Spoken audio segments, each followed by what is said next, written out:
This is the first time in history that the Rohingya get to sit in person with the host government of Bangladesh. And this is the first time have happened in history of refugees being hosted in the country.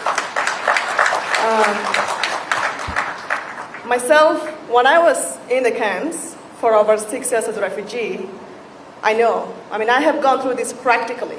So I don't have to go back to the history or the long history that my colleague have already spoken about. You understand the refugee life because we're here, and we know there's complex situations in Myanmar as well, and not the right time for us to talk about repatriation. To me, as someone who is coming from the ground, having spent many years in Cox's Bazar and now part of diaspora, it sounds like very complicated when we talk just about the repatriation. Think through inside the country. There are so many steps to get us started with before we talk about the final stage of repatriation for the millions of refugees to return from Cox's Bazar to Myanmar. There are internally displaced people in our own country, being kept away, isolated somewhere. And in our own country, the humanitarian organizations, donors, INGOs, are not allowed to operate or deliver humanitarian aids in the country.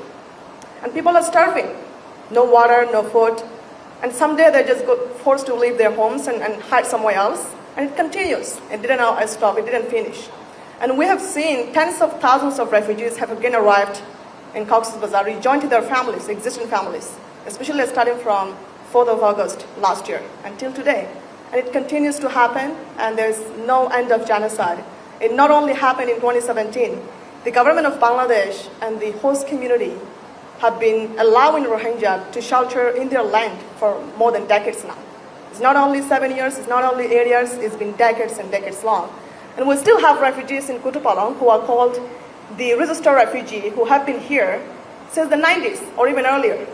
So I think it is time for us to think beyond the repatriation, beyond the refugee life. Where do I start actually? That's the first question to ask. Where do we start the repatriation?